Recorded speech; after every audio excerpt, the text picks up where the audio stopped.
remember the first time I saw a picture of a blue whale, which was in a National Geographic magazine. A drawing of the whale and then a tiny human standing beside it. This thing was bigger than any dinosaur. And as an 8-year-old, I couldn't imagine that there was anything that big. I'd followed them since childhood with the absolute design to go and film them myself at some point. And that was 40 years later.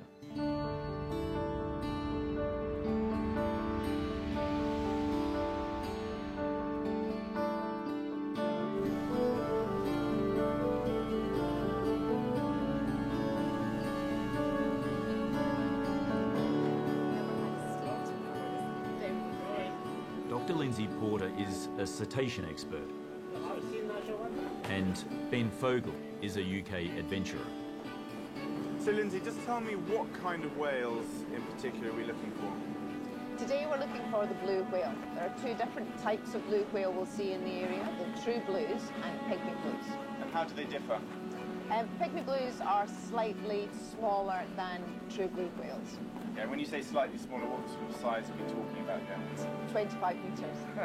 Lindsay has such a depth of knowledge that she's my first go-to when I've got a question about a whale. So as the currents and the waves come in, they create this very productive front, and this is why we think the animals, the whales feed here. So when you say productive front, I imagine krill food is being welled up from deep Ben below. Fogle rowed a boat across the Atlantic, and that meant that he had a sense of adventure. He was a risk taker. From the very first day we saw them blowing, we knew they were there, but they were very hard to reach. These animals can do up to 30 kilometres an hour underwater, and they can stay underwater for a half an hour and go in any direction. When we saw them, we'd follow them, try to get near them, wait for them to come up again, and then just never see them again.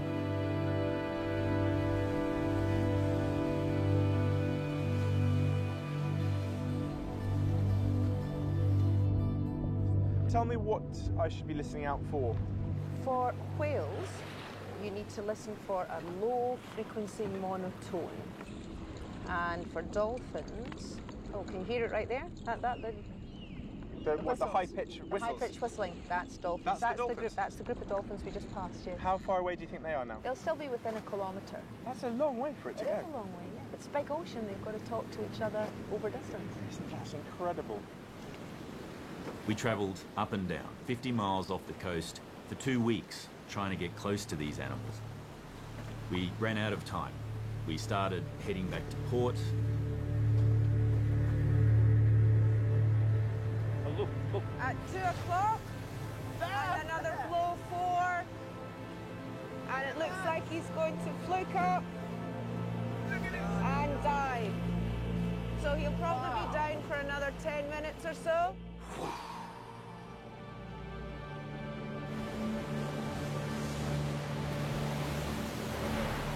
They look like freight trains, like enormous spaceships that just travel effortlessly.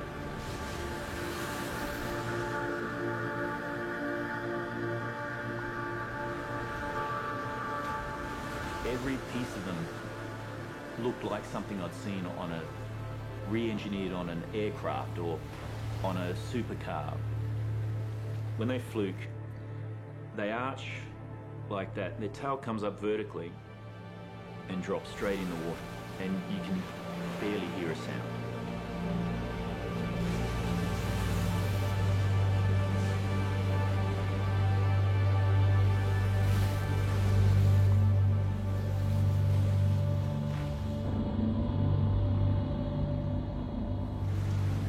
Wow, look at that.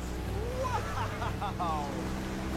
That is just beautiful.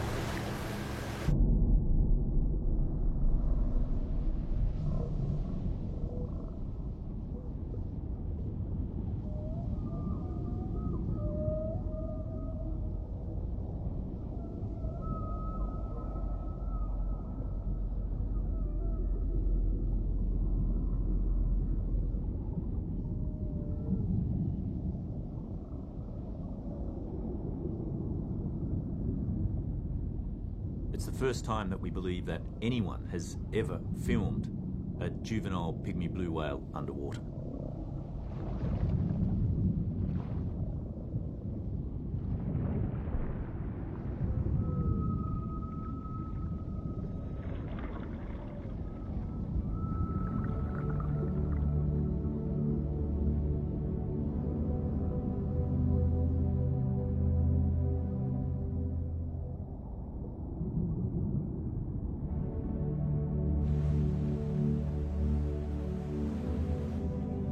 What do you think it's from, Alex?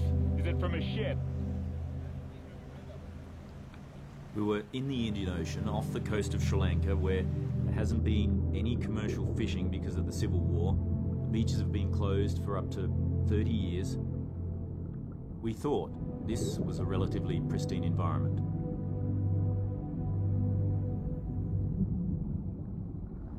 Floating on the surface, the metre below, was just this horrible, crappy, emulsified mess of oil and bits of, it's horrible. And looking through it, you can see the tendrils of the net hanging down. That was certainly one of the most unpleasant dives I've ever done.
I spent my childhood in the sea.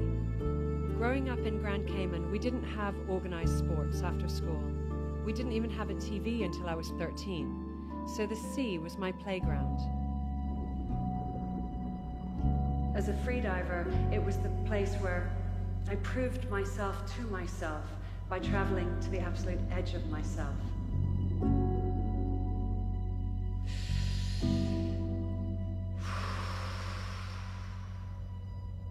I need to put as much oxygen in my blood as possible so that I can hold my breath for the 3.5 to 4 minutes that the dive is going to take me.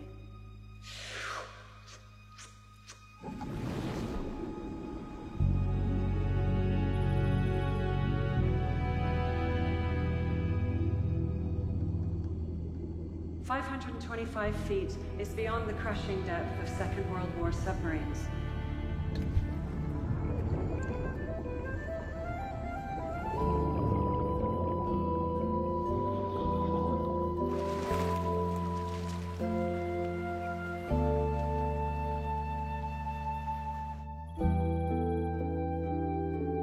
In pushing so hard, I learned about limits. I got a fiery redhead and she redefines my limits every day. Finally, for me, it feels like there's a point to this bizarre gift I have of, quote, looking pretty and holding my breath. I have the opportunity to pay the sea back, but I'm learning on my feet.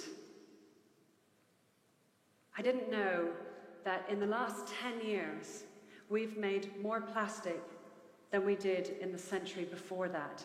Half of those plastic products are considered disposable. But think about it. How can a disposable product be made of a material that's indestructible? Where does it go?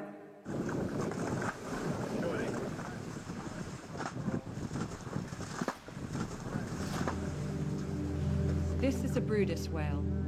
It's dying, taking its final breaths. It was found to have 6 square meters of plastic sheeting inside it. It couldn't eat and it died of malnourishment. Its digestive system was blocked and it died a terrible, painful death.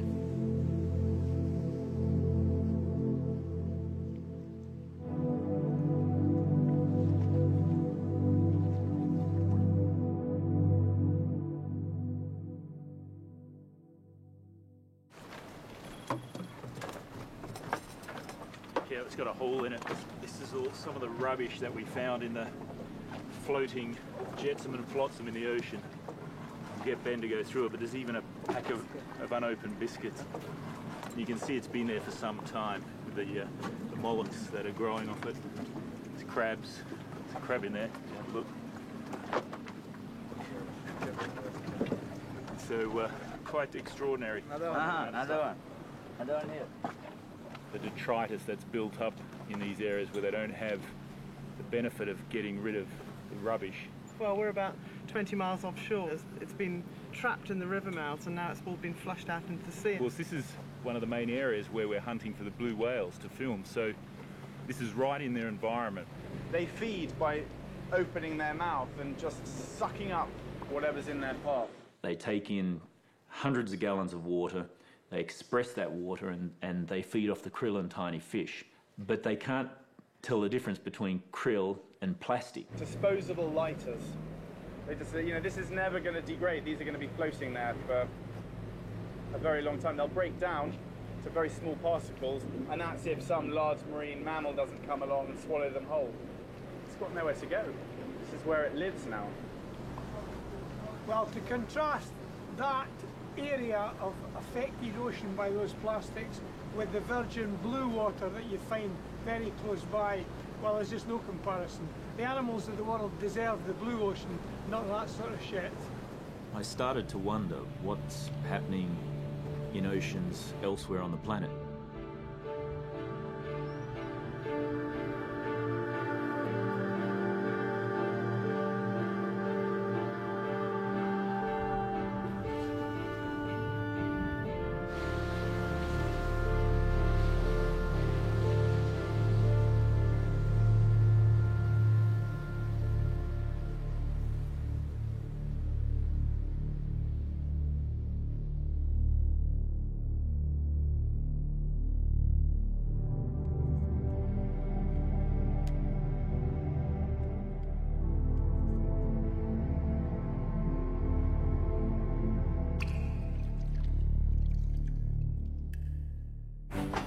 $63 billion gallons of oil are used every year just to supply the US with plastic water bottles. The US alone throws away 38 billion bottles every year. That's 2 million tons of plastic going into US landfills. And that's only from water bottles.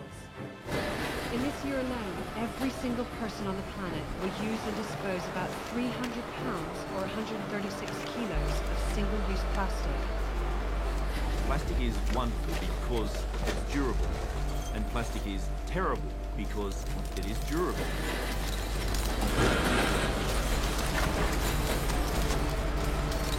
Almost every piece of plastic ever made is still on the planet in some form or another. Plastic production globally this year is expected to be more than 300 million tons. Half of which we'll use just once and then throw away. By 2050, when the population explodes to almost 10 billion people, it's expected that plastic production will triple. The problem with that is that today only a fraction of the plastic that we produce is recycled. The rest ends up in our environment, and it's coating our land and our oceans like a disease.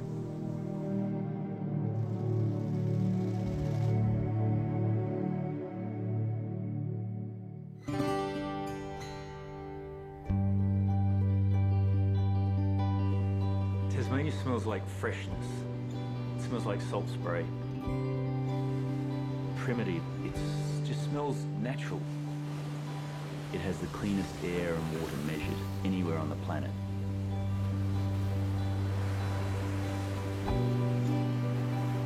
The ocean to me it's my church, it's my temple, it's my synagogue, it's my mosque, it's where I feel the most spiritual. It's where I go to work, where I go for my enjoyment, and where I go to think. And it's also the environment that challenges me more than any other environment that I know.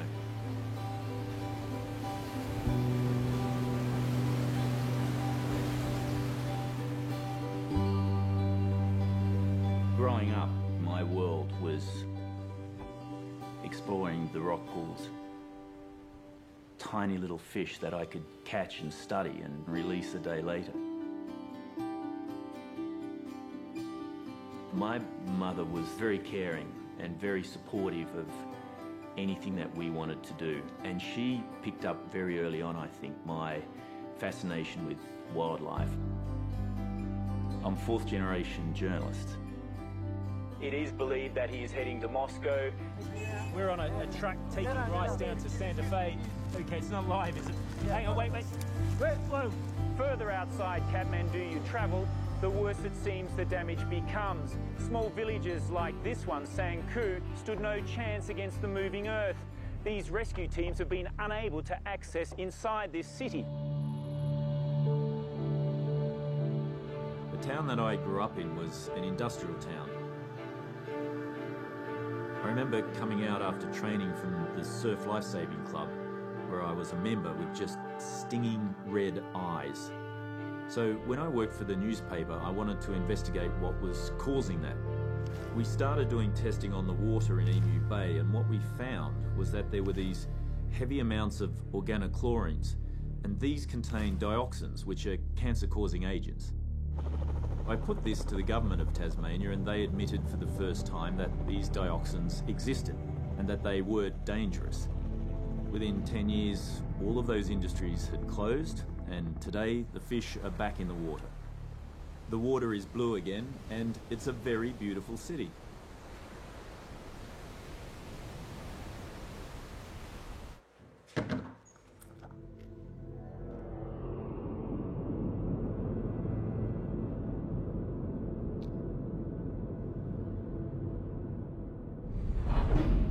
We think that when we put something in the trash, or when we just toss it from a boat or on a beach, that it goes away. We're now free of the plastic.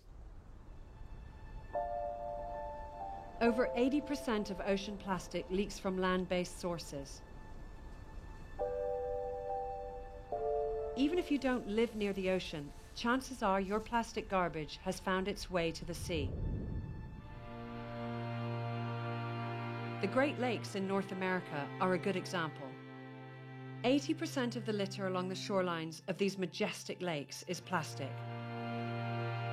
What trash doesn't remain on the shoreline or sink into the lake sediment flows through the canals and river systems, through the St. Lawrence Seaway, and into the Atlantic Ocean. These Great Lakes are just one example. This level of plastic debris is found all around the world.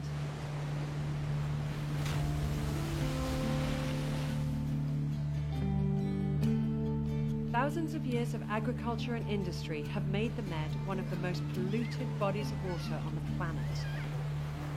About 8 million tons of plastic is dumped into the world's oceans every year. More than 50% of marine debris, including plastic, sinks to the bottom of the ocean. Ahoy! Hello, Mike. Hey, Popov. We're going more. Good to see you. I met up with filmmaker Mike Degree, a marine biologist and also an experienced submersible pilot.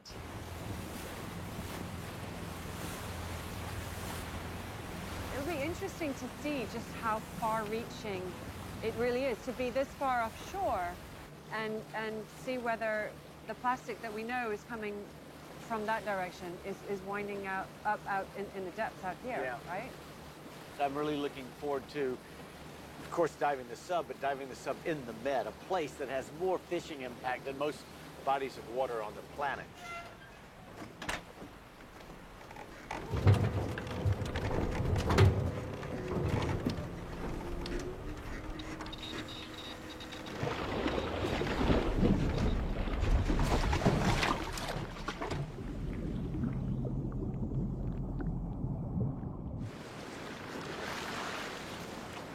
Remora pour surface, il faudra évoluer sur plus profond et on va continuer à essayer de voir si on peut trouver des plastiques en descendant un peu.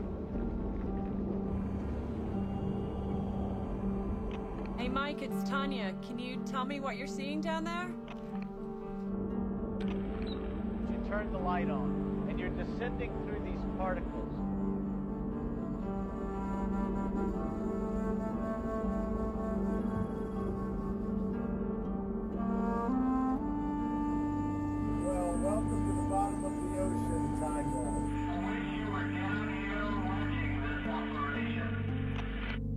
weren't hogging the sub, I would be down there. So we're just under 400 meters now. It's 1,200 feet. And now we're starting to see a plastic bottle, exactly. We're now starting to see more and more plastic, more and more tires and pieces of metal, and just absolutely disregard for the bottom, really. It's just junk everywhere.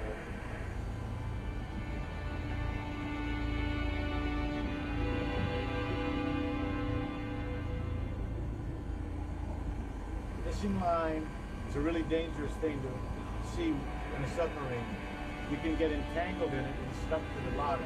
Not a good thing. Tanya, this is Remora. We are right in front of a pretty good sized bundle of plastic. Is there any chance that you can grab some of it with the manipulator? That's exactly what we're going to do.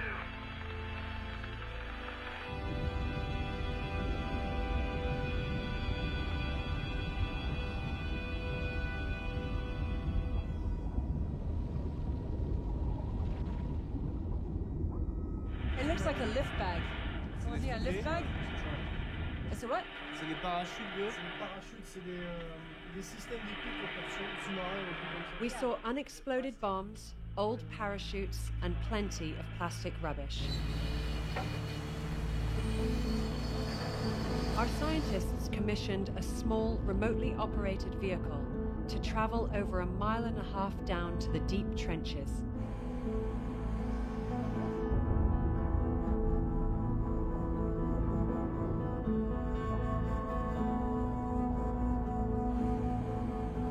The ROV is coming down, which is kind of cool.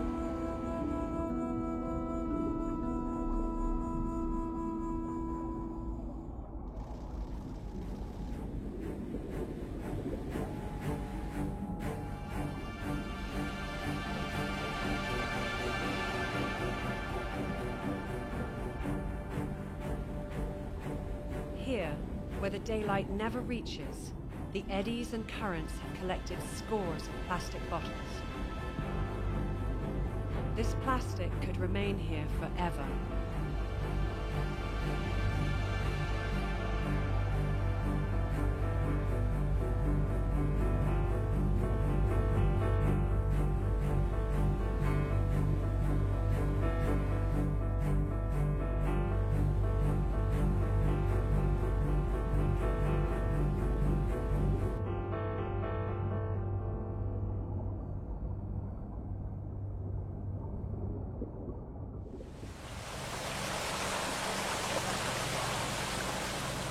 Down, 350, 375 meters, hit bottom, start moving around, and immediately start seeing trash. Plastic. Where in the world can you go anymore and not find plastic?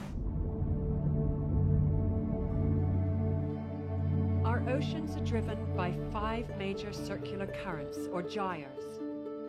These are created by the Earth's rotation and the resulting predominant winds.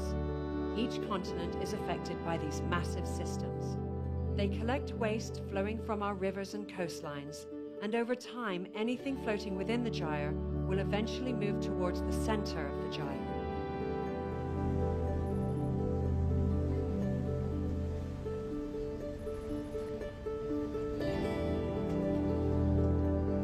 Our producer Joe Ruxton was familiar with the story about a huge floating island of garbage, twice the size of Texas, in the North Pacific.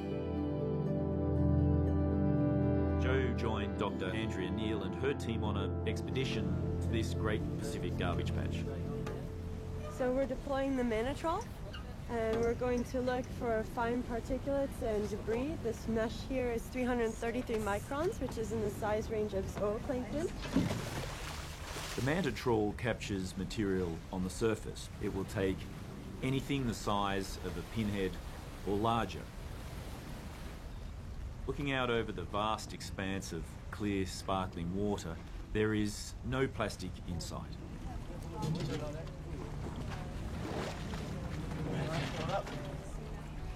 The contents of the trawl are emptied and floated.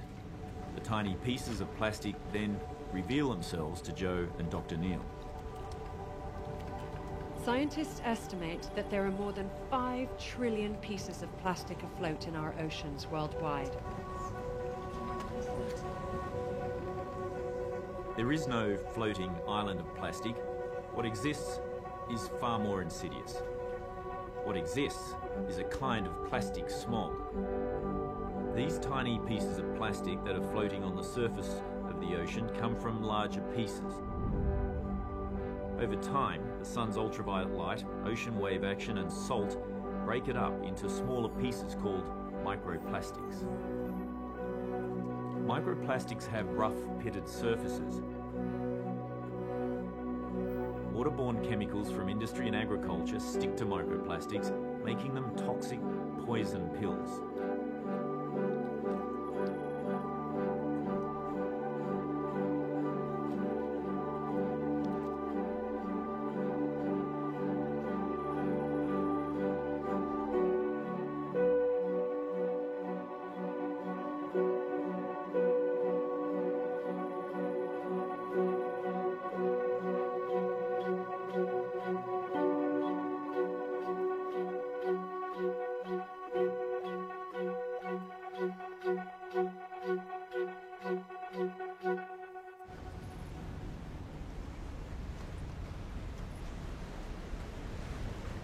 There are 5 ocean gyres, and the South Pacific is one of the least studied, next to the Indian Ocean. I've been to 3 of the 5 gyres, so this will be my number 4. So let's go fishing for plastic. All right, let's do it. My first study was done in the North Atlantic in 2009.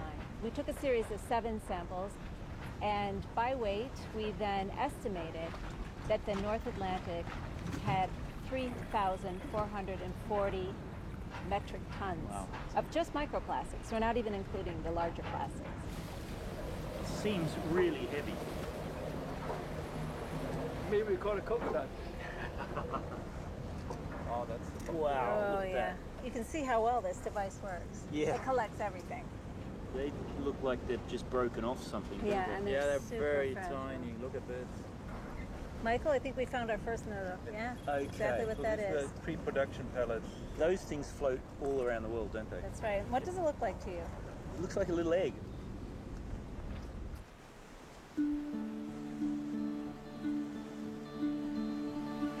The sea at night is one of my favourite times.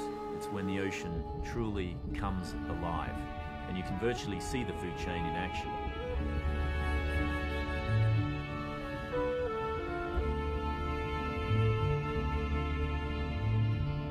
Zooplankton feed on phytoplankton, small fish feed on zooplankton, squid feed on small fish, and so it goes on, up and up the food chain.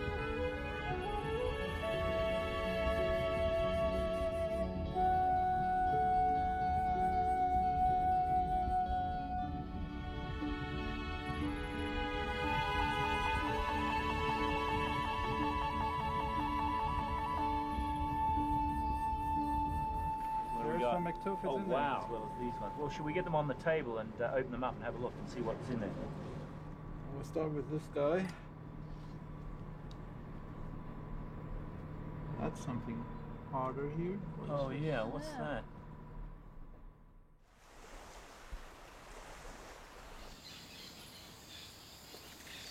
This is the very first sample we did, and it was a night trawl so that we could catch lanternfish. After I dried the sample, I hand-picked the pieces of plastic. This is what we found. So what this means is the feeding that's occurring on the surface of the ocean has these plastic fragments floating around and is actually intermixing in the food chain. You know that plastic doesn't degrade. And most of the time we say it breaks down, but that's probably not an accurate way to say it.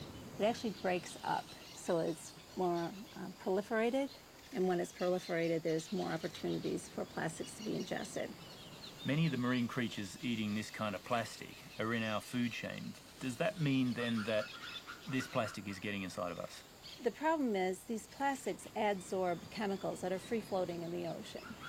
So when the fish eat the plastics, those toxins then migrate from the plastic into the muscles or the fats, the parts that we like to eat in Building up fish. in the fish then as Yeah. they eat more and more of them. And so that's the part we like to eat, and that's where these chemicals migrate to.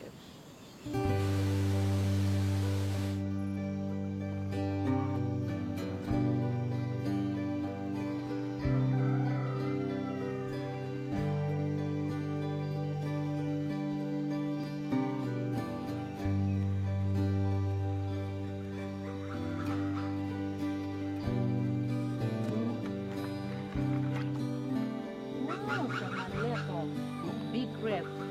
Nice. The prawn, eh?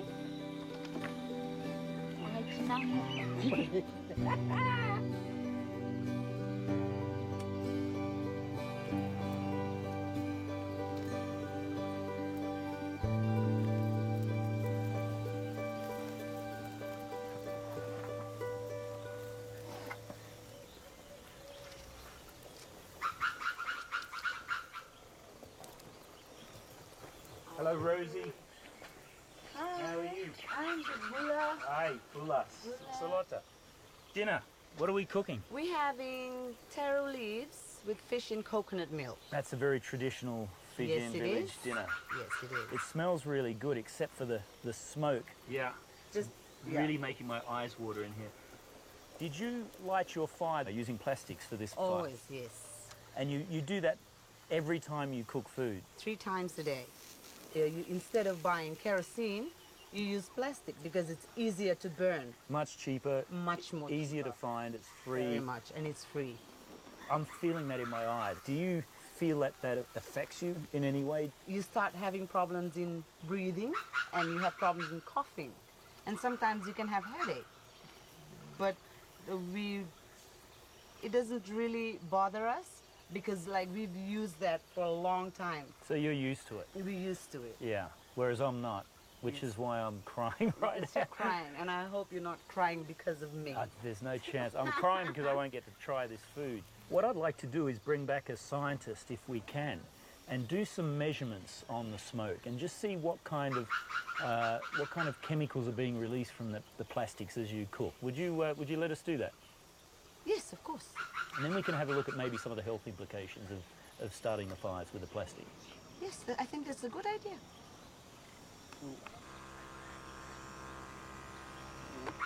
People misuse plastic for a lot of things, but for cooking, I mean, for me, it's kind of very unusual circumstances. And we want to have a baseline study to show what kind of chemicals they're actually breathing in.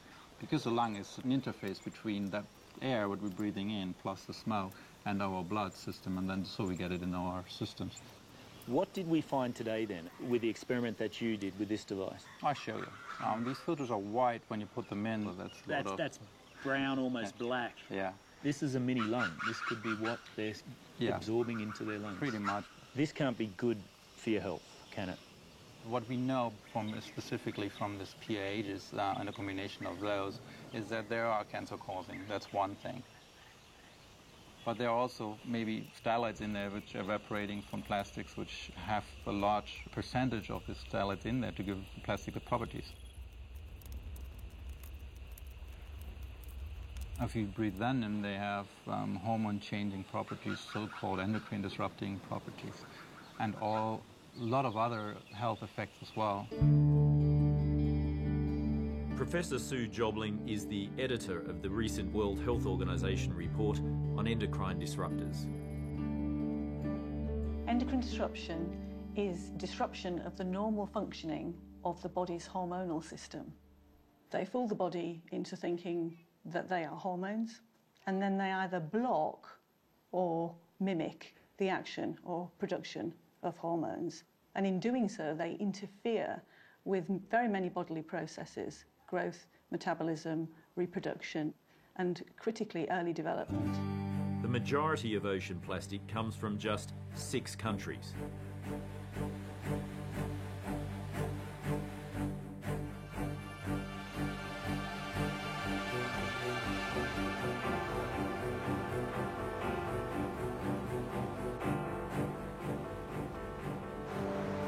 RTHK News. Billions Tons of plastic pellets have spilled into Hong Kong's southern waters after several containers fell off a ship when Typhoon Vicente battered Hong Kong. 6 containers full of nurdles. All of them broke up in the storm and disgorged most of their plastic bags into the sea. The vast majority broke open and the contents spilled out.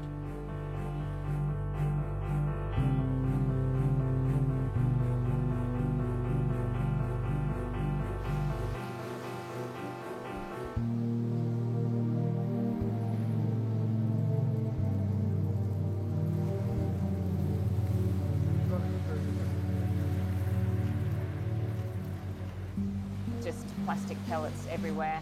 Yeah, it looked like snow on the beach. On the neighbouring Lamra Island, they found tons of this stuff that had come ashore. It seems the company that made the nurdles has unwittingly put their signature on it.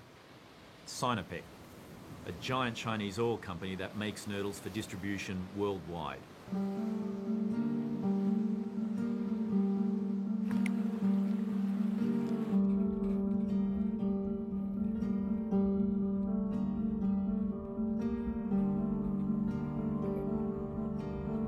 Close by are some of the sacks also ripped open. The vast majority of them would have been carried off by the typhoon to disperse their contents far and wide. 4 of the 6 are here. So we got the one on the top here is the one we found at Beaufort Island. It's totally destroyed. It's a 40-foot container. We've been told it carries 1,000 sacks. Still one that hasn't been found. Still one out there somewhere. There's 1 million pellets plus in these bags, so every single bag saves thousands of marine species, so every bag counts at this point. Every day, pellets are getting washed out and trying to get that sense of urgency across. We put a call to action out on Facebook. Go to your local beach. This is what you're looking for. These are the bags, these are the pellets. Yeah, we came up with a rapid action plan. Get a quick survey of the coast so we can see the bigger picture.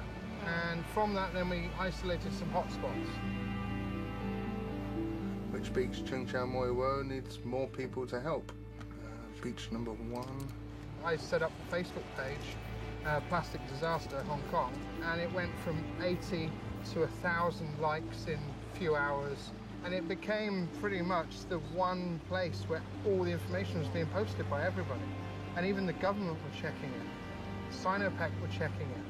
Sinopec sent down people from their head office. They had general managers on the beaches.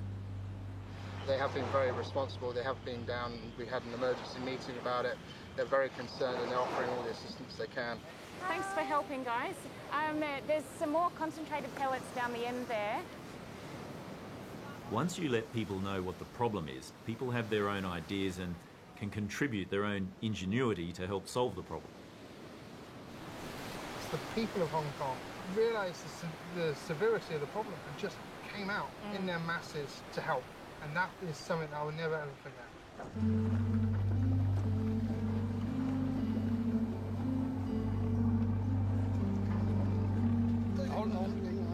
Ying Hung. So this is what they found in the fish farm. The pellets like this floating in the sea, and then they found the bags. We bought 3 fish, they cut them open, and each fish had 5, 6, 7 pellets in it.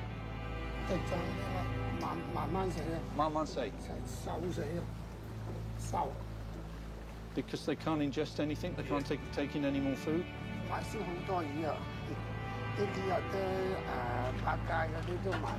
Even the supermarkets won't buy. So it's completely destroyed the local market. In a recent study published in Scientific Reports, UC Davis researchers examined 76 fish slated for human consumption in Indonesia and 64 in California. They found that in both groups, roughly 1/4 had anthropogenic debris in their guts. The researchers found plastic in the Indonesian population and plastic and textile fibers in the American one. When sampling blue mussels at 6 locations along the coastlines of France, Belgium, and the Netherlands, microplastics were present in every single organism examined. When you eat shellfish, you're often eating the entire animal, so you're more likely to eat plastic.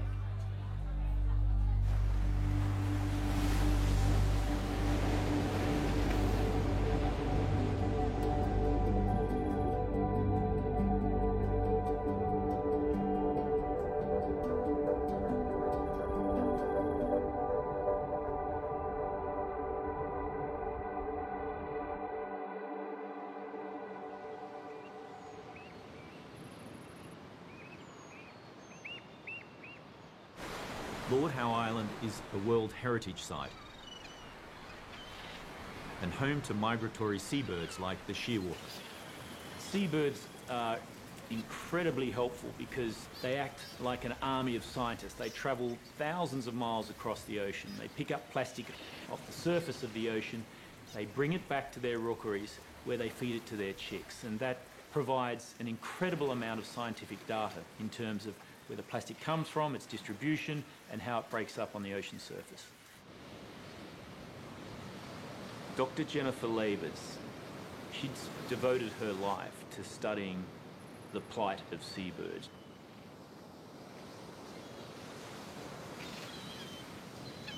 Shearwaters are incredible birds. They migrate thousands of miles, stopping only here to breed. All species of shearwater nest in the earth. Their parents return from their distant ocean feeding grounds by night to feed their chicks in their burrows. After 70 to 90 days, the chicks venture above ground for the first time. They stretch their wings and begin developing their flight muscles.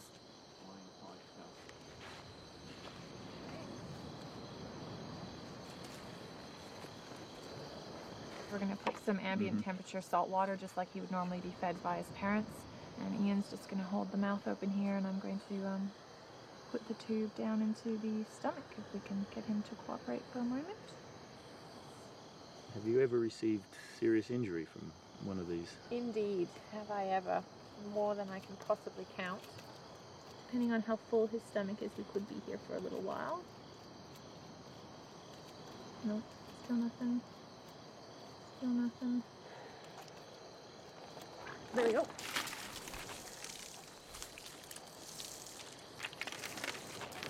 Whoa, look at that. Need to get some of the oil and stuff out of the way. Very thick with all that oil on it. Yeah, that's a lot of plastic, isn't it? Yeah, and some interesting colours. So the red is quite uncommon. It looks like we've got quite a few of the resin pellets, the nurdles, lots of microplastics. There's no way at 935 grams that he would be able to take to the air. But make a bit of a note, he's got some damage to his lower mandible. 41.7.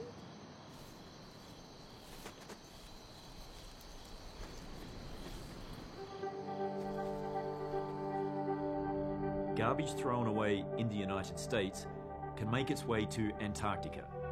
Plastic in our coastal waters is pulled into the centre of massive wind-driven, churning circular gyres. There are many other ocean currents also diverting the trash all around the surface of the ocean. In reality, it's just one ocean with no boundaries.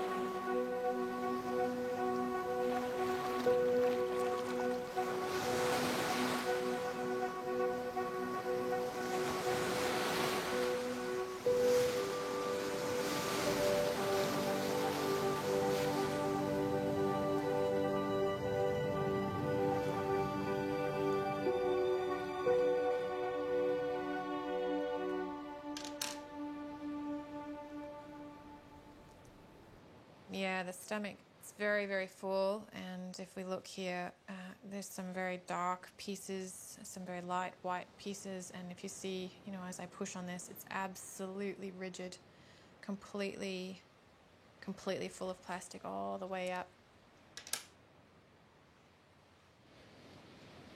Oh, look at that. Absolutely no doubt that this bird died as a result of that plastic. That is literally a gut full of plastic. It's quite alarming, isn't it? Oh, it's awful. Range of plastic types and colours. We've got everything from the blues and the reds His to the stomach's just filled with it. Big pieces too. big sharp Heavy. pieces.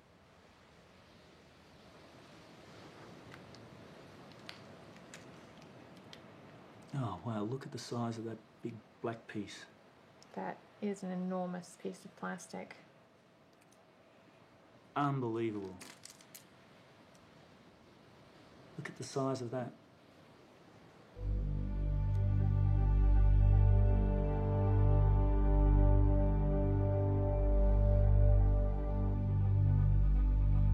I counted 234 pieces of plastic out of that one bird.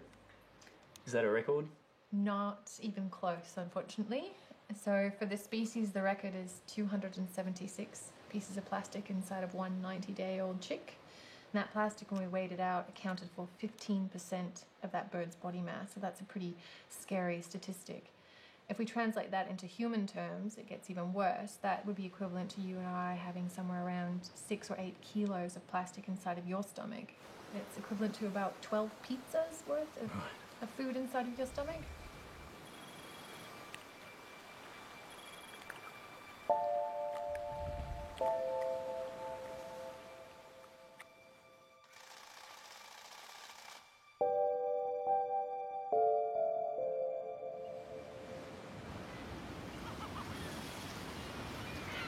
Midway Island is miles away from any coastline, but it has one of the biggest populations of Laysan albatross in the world.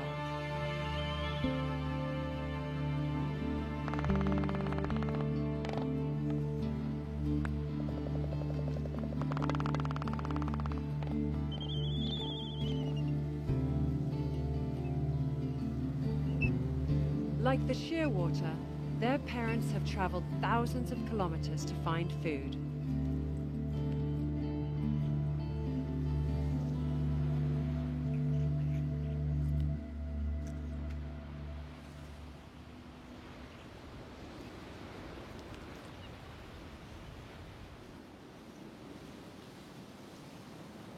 It's quite a bit of plastic for just one little bird.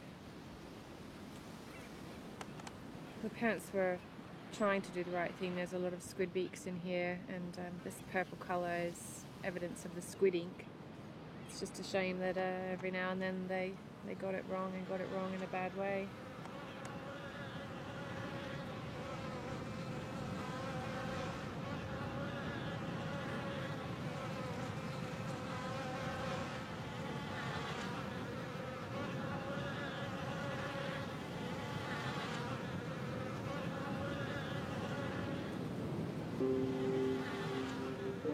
To try and wrap your mind around the condition of this animal and the quality of its life really is quite an overwhelming thing.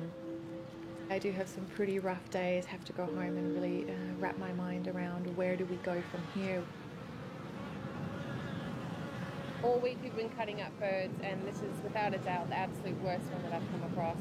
That is an incredible amount of plastic.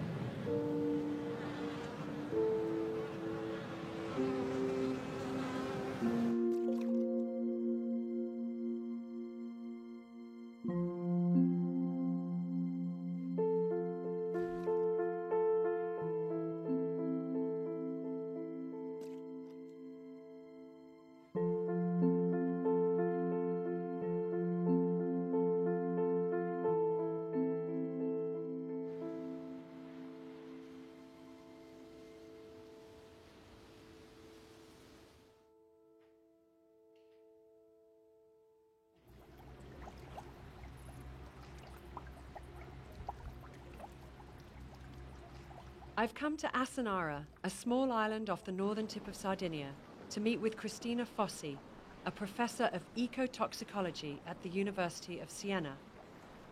The Turtle Rescue Center here has just received a loggerhead turtle. The animals come from Corsica, so from France, and they have identified the animals because they have problem of floating. So it was floating in a very unusual way, and then they have discovered that the causes is the presence of a large amount of plastic in the stomach.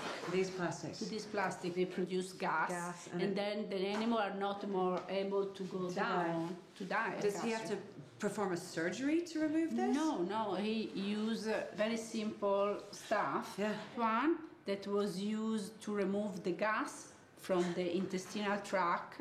Then he used it's an antibiotic, a normal antibiotic, in order to save the animal to infection. Right. And then the last point was to use a fat diet. Treat the gas, get everything moving, and get it out. Yes.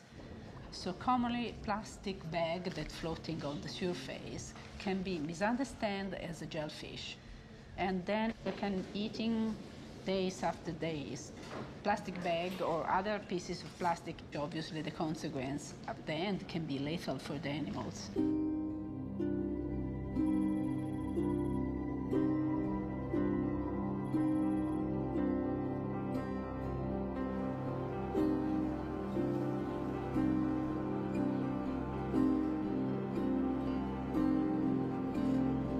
Christina's name is well recognized around the world for her stand against the killing of whales and dolphins. We use the approach of the skin biopsy in order to identify the level of chemicals and the toxicological effect on these wild animals.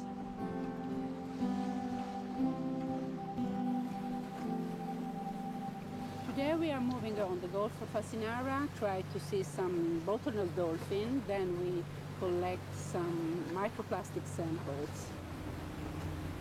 An increasing number of dolphins and turtles in the Mediterranean are turning up dead. Christina's focus is to get to the bottom of this mystery. And she has a very unusual way of getting the information she needs. Eccoli là, eccoli là. Guardate la freccia, non fate...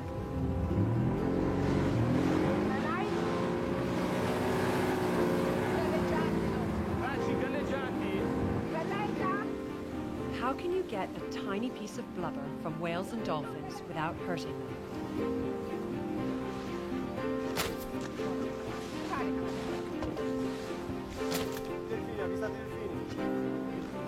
The dart bounces off, taking a small piece of flesh with it, which the scientists use to conduct their research.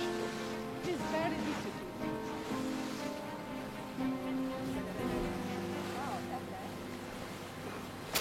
Stop! What your pressure? It's maybe, I don't know, but...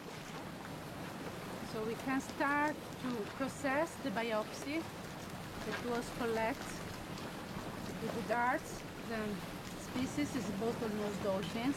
That's one of the common species around the coast.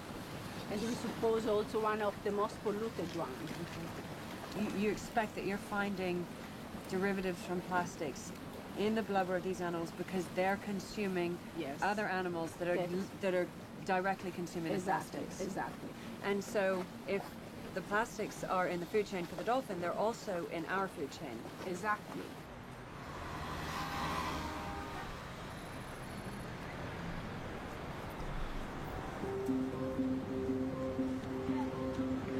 We have already very interesting results, but I would like to invite you in the lab. When animals eat plastic, they're also consuming the toxins attached to the plastic. Toxins pass into the bloodstream. There, they bioaccumulate in the fatty tissue and around the vital organs. When animals use the stored fat, the toxins circulate around the body, interfering with reproduction, metabolism, growth, kidney, and liver function.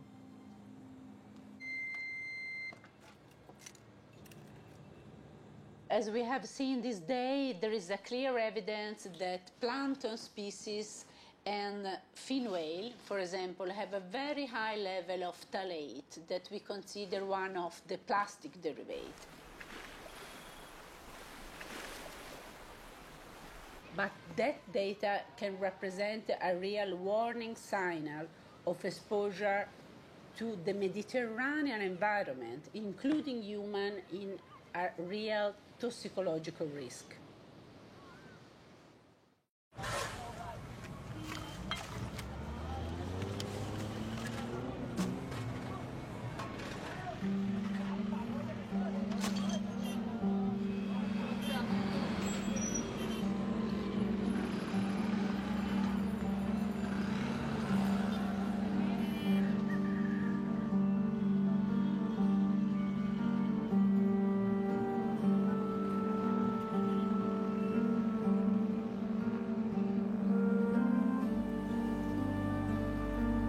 Smoky Mountain 1 operated as a 2 million metric ton waste dump for more than 40 years. It closed in 1995. This garbage tip contains so much methane, which was produced by the garbage within it, that when it reaches a certain temperature, it catches fire. That creates this smoke that comes out of the top of the pile and filters over the city of Manila. So sweet potatoes, corn, sugarcane, all growing on 40 years of garbage. Yeah. You worked here as a 12-year-old. Yeah.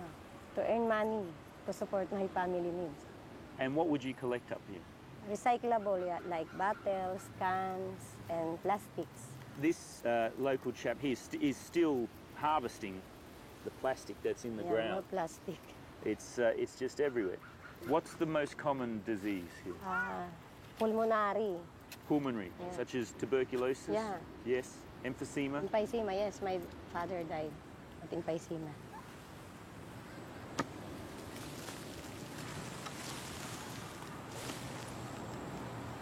No one knows how much plastic has accumulated in the sea in the last 50 years, but one thing is sure, the pace has picked up. The world of plastics is present everywhere.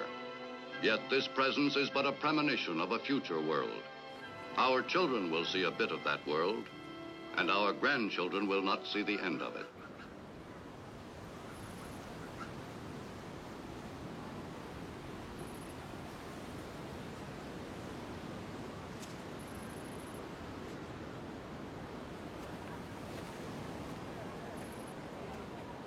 The smell is almost indescribable. It's kind of like a cross between sewage and oil, and it's everywhere.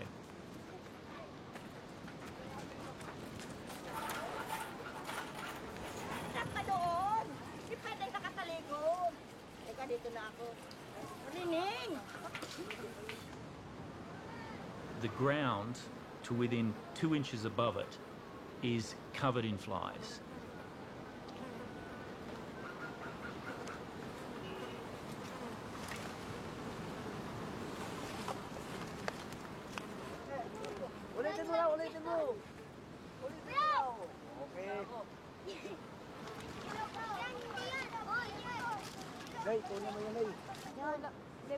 I could see a child flying a kite. You could see the kite was made from a plastic bag, and he'd fashioned this himself and used straws as the mainframe for the kite. If you got behind him and looked towards the sky, he could have been any child anywhere in the world.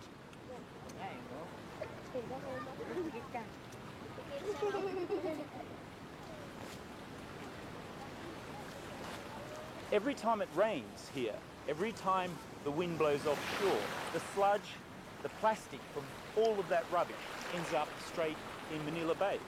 And I guess into the stomachs of whatever marine animals are still able to survive in the bay.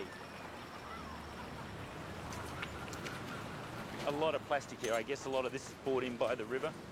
Yeah, it came from the Pasig River, and also it's being washed up by the ocean during typhoons. And most of the people living here also throw their garbage in this area because there are no garbage collectors coming in the area to collect the garbage. How much waste, plastic waste, is put into the waterways here? Do you have any idea? Around 1,500 tons daily. 1,500 tons every day? Yes.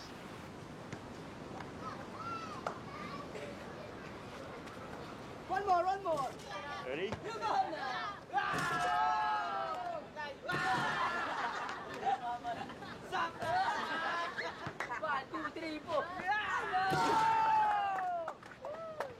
I have to say, you're all much better basketballers than I am. I'm so bad. Again. I'm sorry. I'm no good at basketball. You're very good at basketball. This guy. Thank you. Very good. Do you all live here? Yeah. In Pier 18? Oh, yes. And you play basketball all the time? Yeah. Do you go to school? Yes. No. No? Yes? You go to school? You don't go to school? No? No? So what do you do during the day? Scavenger work. Scavenger? Yeah? What do you scavenge for? This. The plastic? Plastic. Ah, and what do you do with the plastic once you... Scrap, go to the shop. Yeah? And what do they give you for the plastic? Money. Money? Is it good money? What kind of money? Mera. 150. Yeah? Is that 1 day. for 1 day? Yeah. And what do you do with the money? And give my mother. Your mother? Yeah. Yes? And what does she do with the money? Buy the rice. The rice?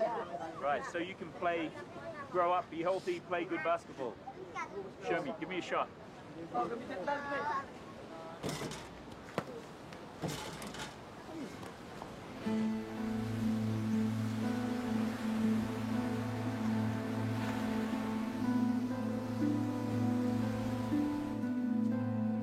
Most of the waste created by the individuals within each of these villages, towns and cities generally ends up on the streets or in their canals.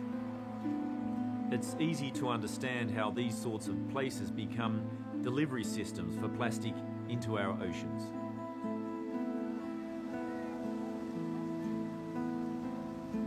I understand that this was 10 feet deep in plastic. Literally 10 feet of plastic that was pulled out of this canal. First we dredged, but when we realized that we're digging down to China, we stopped. What we did was to cover it up with good soil and garden soil, and then we put up the cocoa pillows. It's made from coconut husk, and then we spread it up until there. We vegetated it and the vetiver grass. The plants take the rest of the waste out of the water. Yes. And now we've got fish swimming and turtles, wildlife, so it's clean enough for animals to live in now. Yet. Is it drinkable? Not yet. Not yet. Working on that one. Working on that one. And so you're going to do this project now throughout the canals and river systems of Manila? Yes, with the same idea of putting bioremediation and phytoremediation together.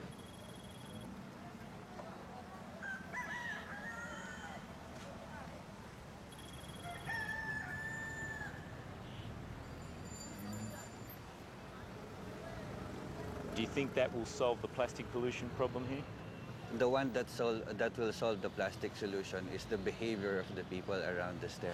So maybe we'll start with that first, and then we'll solve everything else afterwards.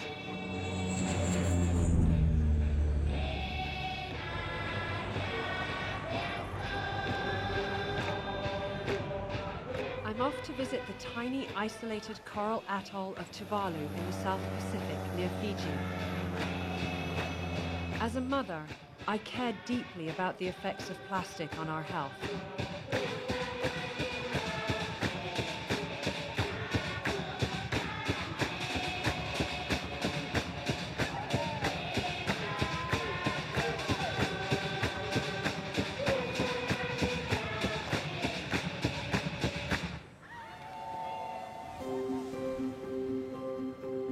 Tuvalu gained its independence in 1978. It began importing foreign goods and food, and with that came plastic. I realized just how tiny this nation was when I flew in over the atoll. Tuvalu is a microcosm of the entire planet, and they have nowhere to put the plastic. During World War II, in order to build an airstrip for the Allies in the Pacific Theater, large quantities of coral were dug up and carted off to be crushed and mixed for the tarmac.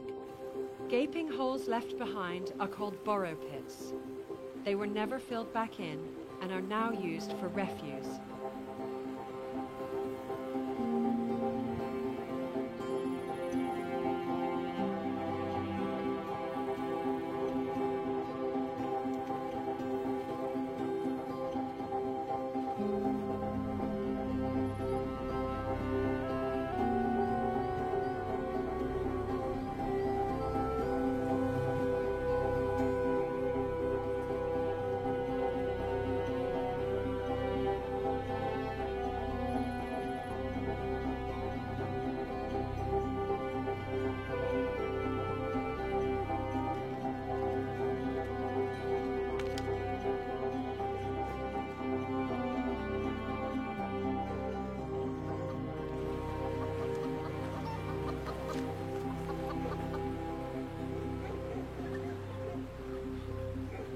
How long have you lived in this Barra pit?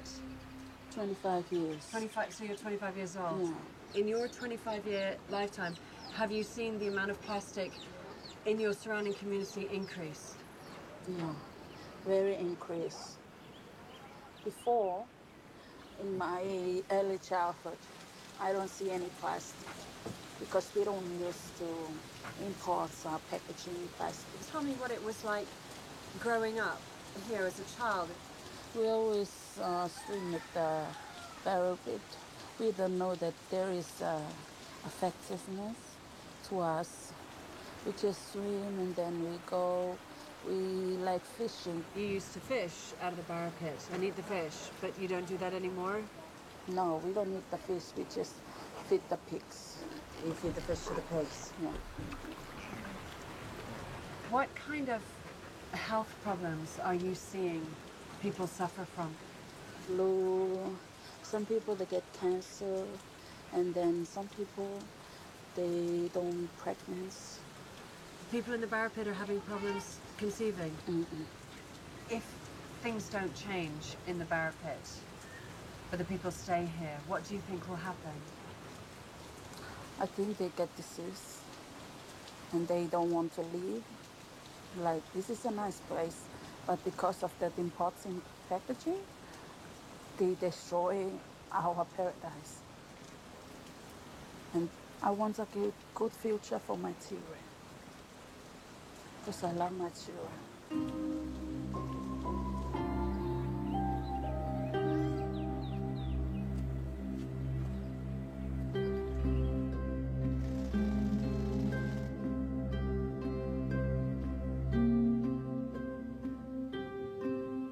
How does a US Navy aircraft carrier handle its waste? With about 4,500 sailors on board, just shy of half the population of Tuvalu, the amount of waste generated every day is enormous. The US Navy is looking for a way to deal with shipboard waste without having to go into port. The belly of the latest aircraft carrier will be fitted with a gleaming maze of steel pipes to devour the ship's waste. Pyrogenesis of Montreal was contracted by the US Navy to develop a green technology capable of processing the waste generated by these sailors. At the heart of this technology is a plasma torch that changes the molecular structure of whatever is put into it, transforming it back to its core elements. Better still, it has no detrimental effect on the environment, it runs off its own energy, and is affordable. If they could shrink the plant into the size of something that you can put into a shipping container, take to small islands like Tuvalu, set it up so that you can put in all of the rubbish that's existing on the island, have it turn into inert or non-toxic substances, that's going to go a long way to help solving the problems that exist on islands in the Pacific.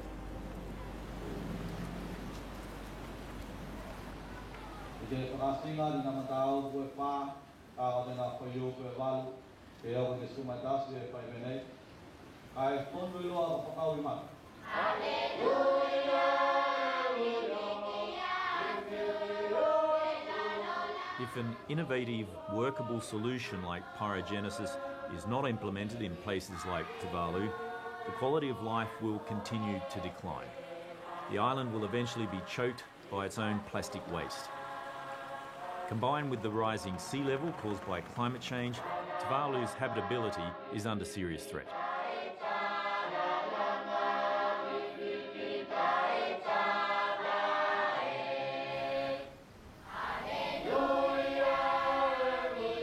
One of the kids we've befriended here, Dieter, has developed a pretty bad lingering cough. We think his problems might be linked to a hobby he shares with his friends, making jewellery out of melted plastic.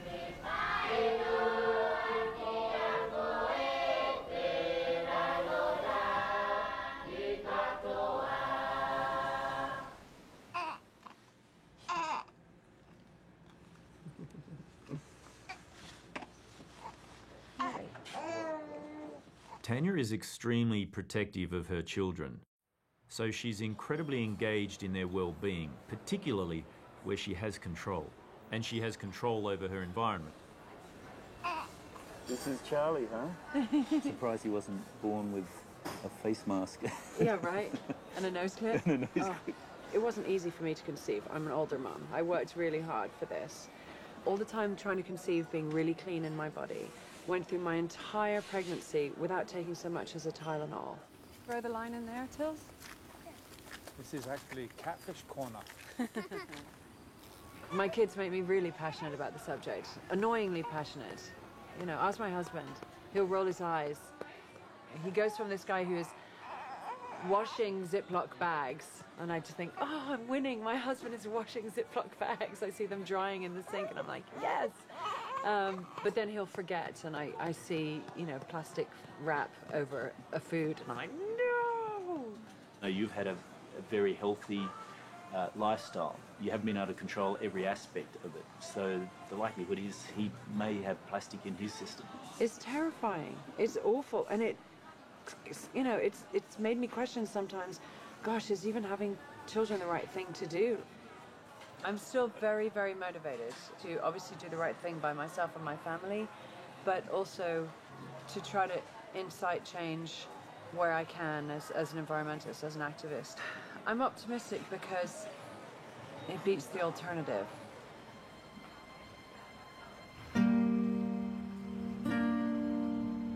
Austin is a very cool city that's environmentally aware.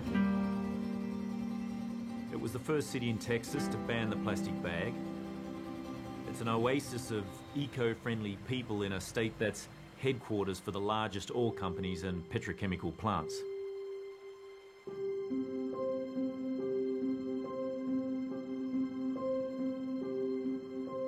Plasticure is where we formulate and test plastics for their physical characteristics.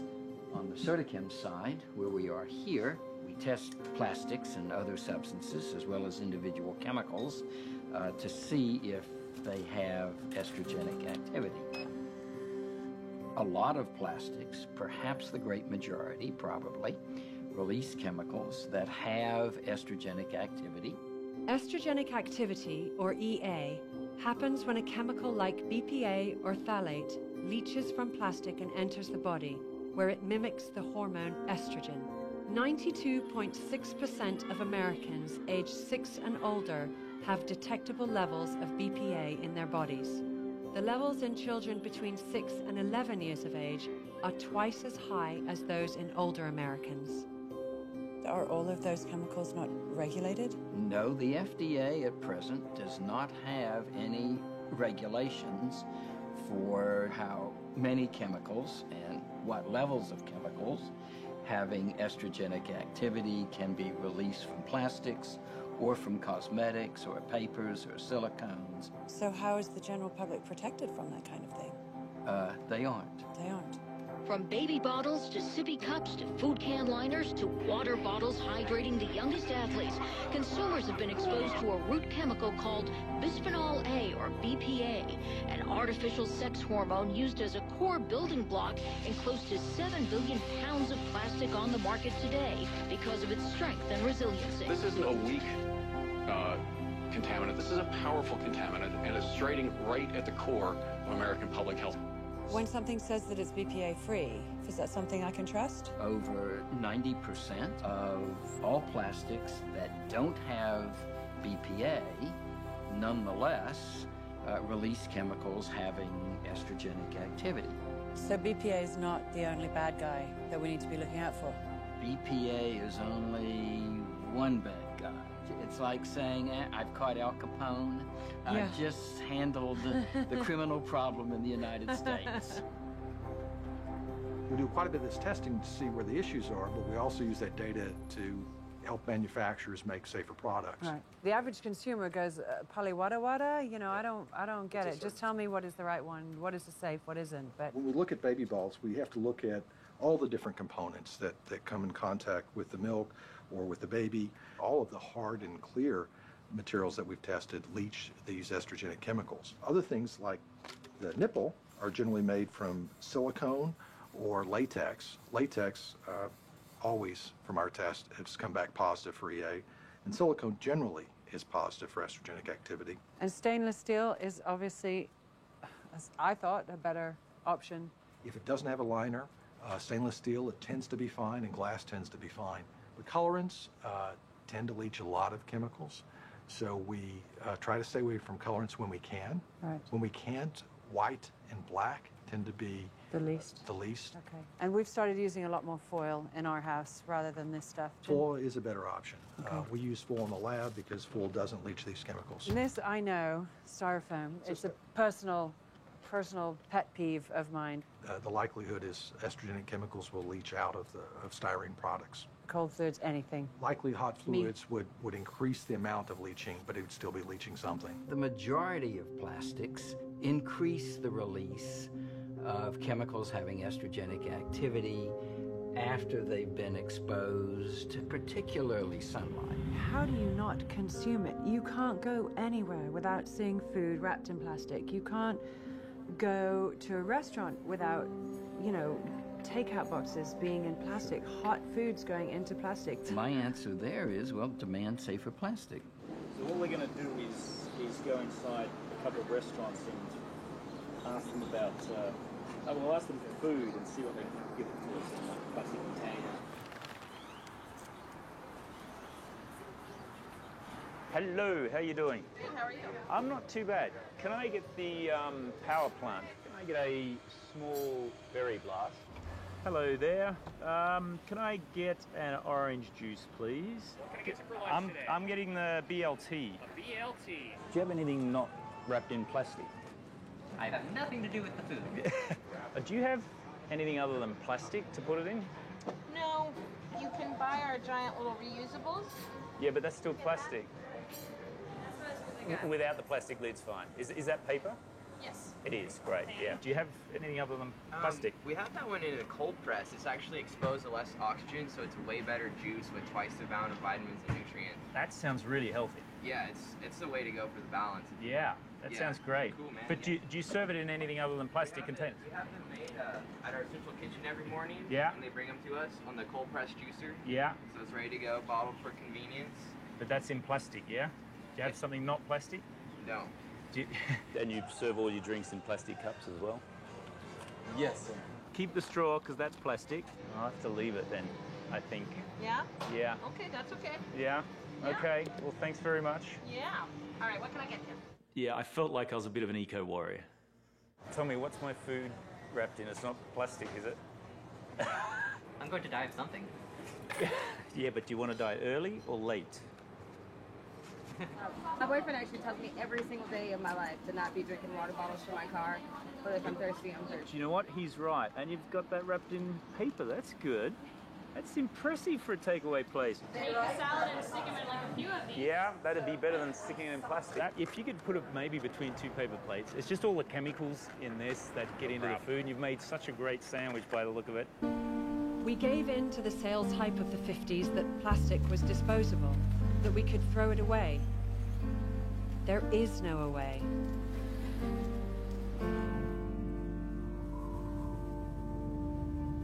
It's so very hard as a parent, as a mum, as a woman, to feel like you can do the best thing, that you can do the right thing anymore.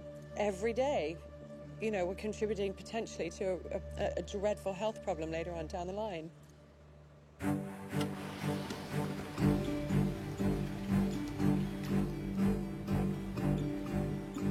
Now, there's nothing else to put it in.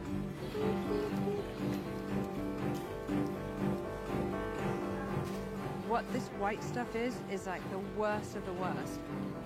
Like a rubbish bin, the Earth is filling up with the stuff. There is nowhere else to put it. That's why, as much as possible, we choose foods and drinks that don't have plastic around them. It starts with the individual, and it starts with us. What do?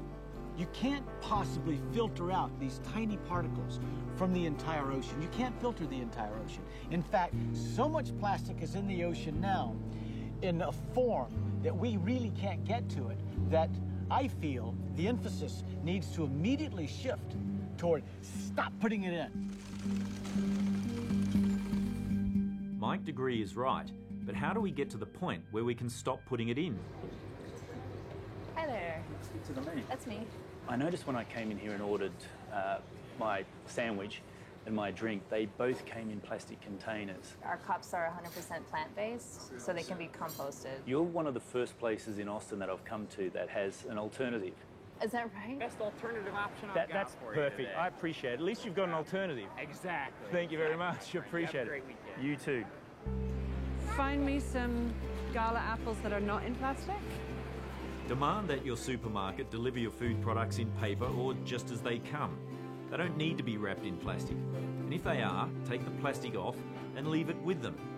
And say, you dispose of it and dispose of it properly. Because once it becomes their problem, you'll find that they will do something about it.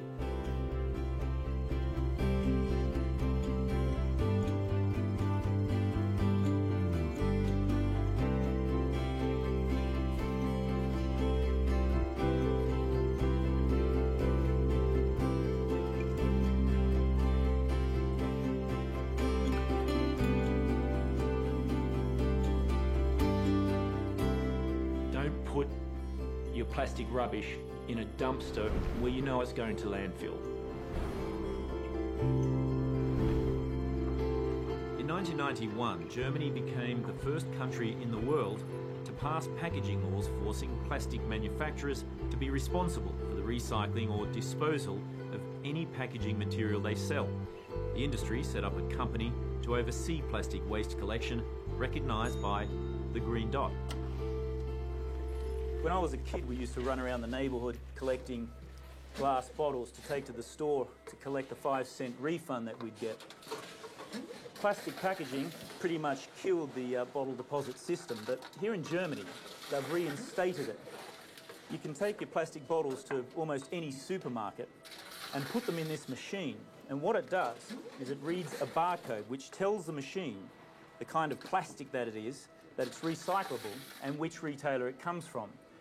So the consumer gets a 25-cent deposit off every bottle. The retailer gets the plastic, which they can sell to recyclers for a lucrative amount of money. And on the streets of Germany, you very rarely see these things anymore because everybody recycles them.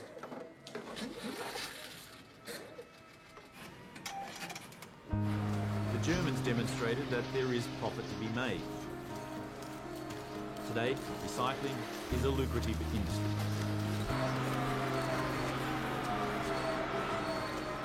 Pressure your government. Tell them that you do not accept that plastic should be in the environment. The manufacturers of plastic have their own lobby groups, and they'll lobby the government to get the best possible deal for them to get their products into the marketplace for the least cost, and the least cost means that they don't have to be responsible for it. If they manufacture it, they should be responsible for its collection and for its proper disposal. We will all be better off if less plastic is manufactured in the first place. Scientists are already calling for governments to reclassify plastic as a hazardous substance, because then existing laws about hazardous substances will already be in effect. Plastic bags and water bottles are the worst single-use offenders. What if we ban them outright to stop that vicious cycle? Rwanda is one of the very few countries that has banned plastic bags. Rwanda being an agricultural country, whereby we don't have a lot of industries, we have tried to assess the impact of plastic bags on our soil, specifically, and on our animals, specifically livestock. Then after the assessment, we have decided, why do we keep this when we know very well the negative impact of it? I think it's a shocking waste of valuable resources that these materials are being put in the landfill. They're so much more valuable. If we put them in a landfill, the cost in Europe is round about a minus £100 a tonne, $150.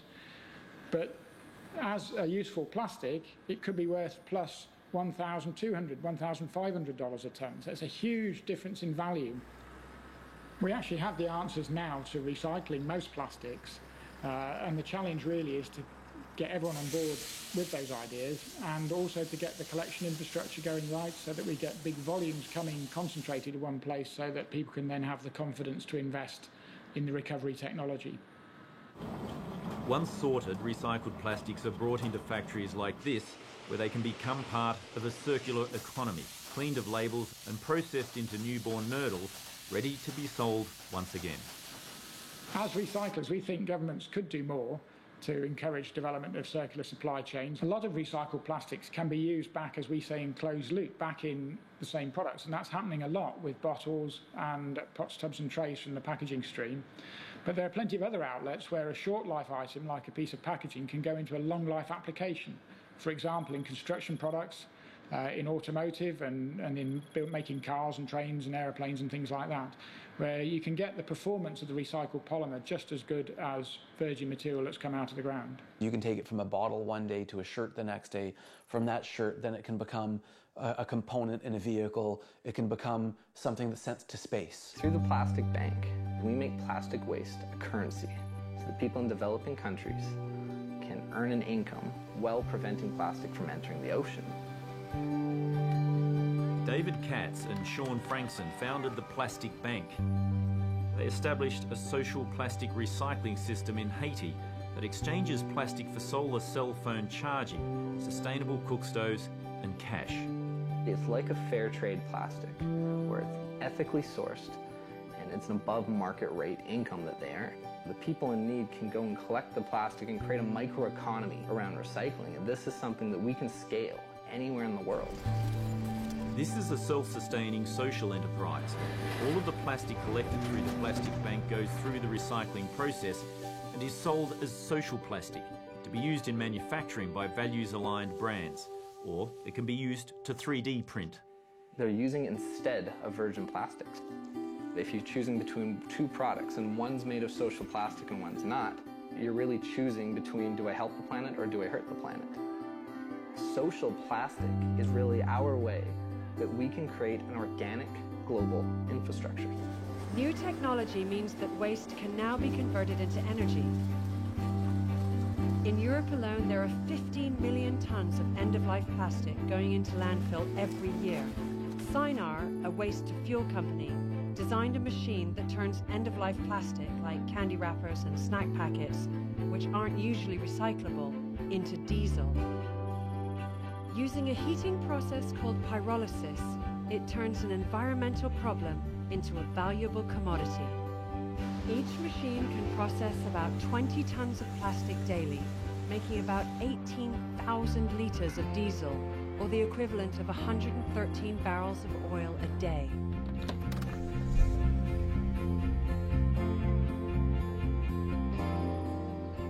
Islands like Lord Howe manage their plastic waste with solutions that match the way they live. There is no burning and there is no landfill on this island. Food waste, the garden waste, the paper and cardboard gets composted. All the recyclables are baled and sent back to the mainland, and currently the island's diverting 85% of all their waste from landfill. This is the recycling sorting facility. We can separate, we can bale everything. You can galvanise a community to do amazing things.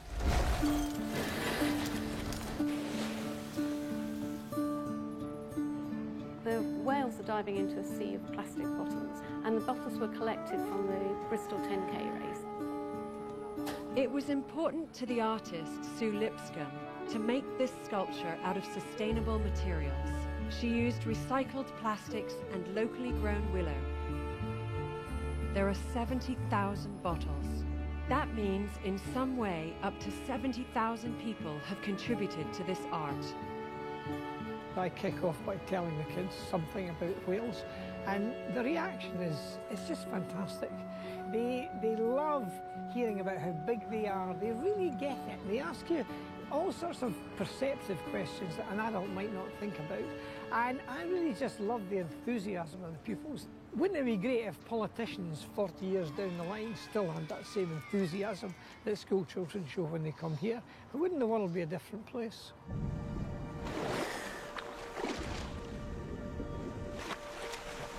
We've treated the ocean as a place to throw things, dispose of things that we did not want close to where we thought we lived.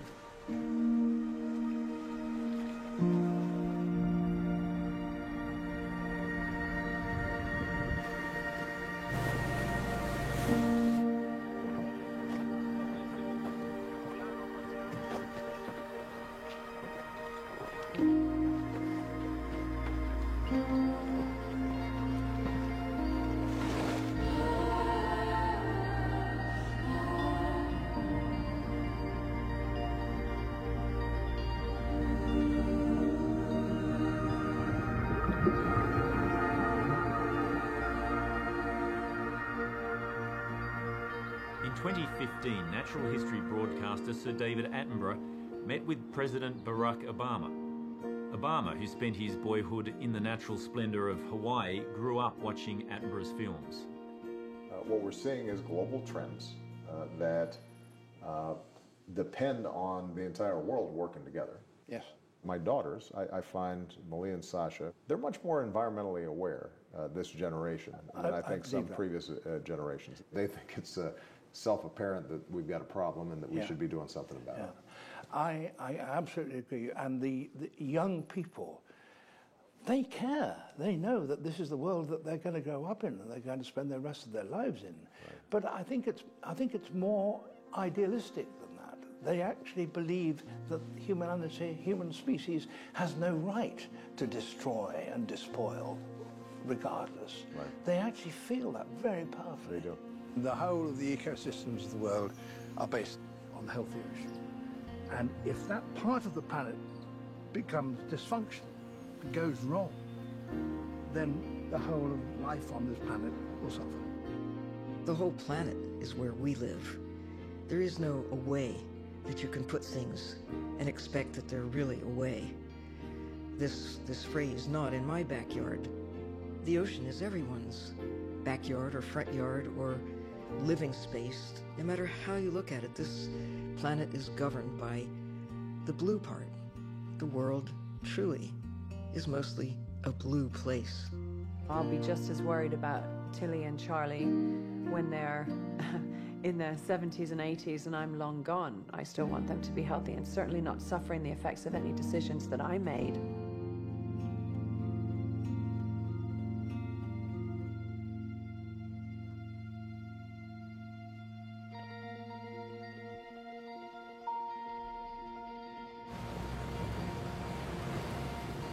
I want to go back to where it all started. I want to go back to the whales. I want to go and find the juvenile that we first saw. If whales could talk to us, I imagine they would ask us, what were we thinking? Every other species on the planet works towards the benefit of the ecology and environment that it lives in. But us humans, we just seem like passengers on this earth. I want to say to the parents of the juvenile, I'm sorry.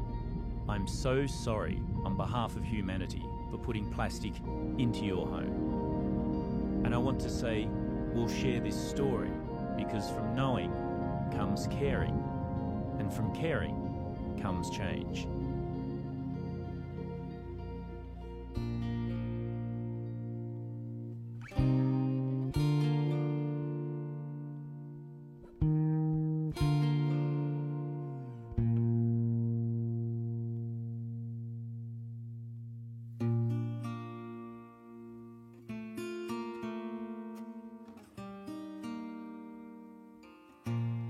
The water is wide, I can cross o'er, and neither have I wings to fly. Build me a boat that can carry two, and both shall roam, my love and I. A new horizon beckons us as we look out across the sea, and we are called to do our best and be the most that we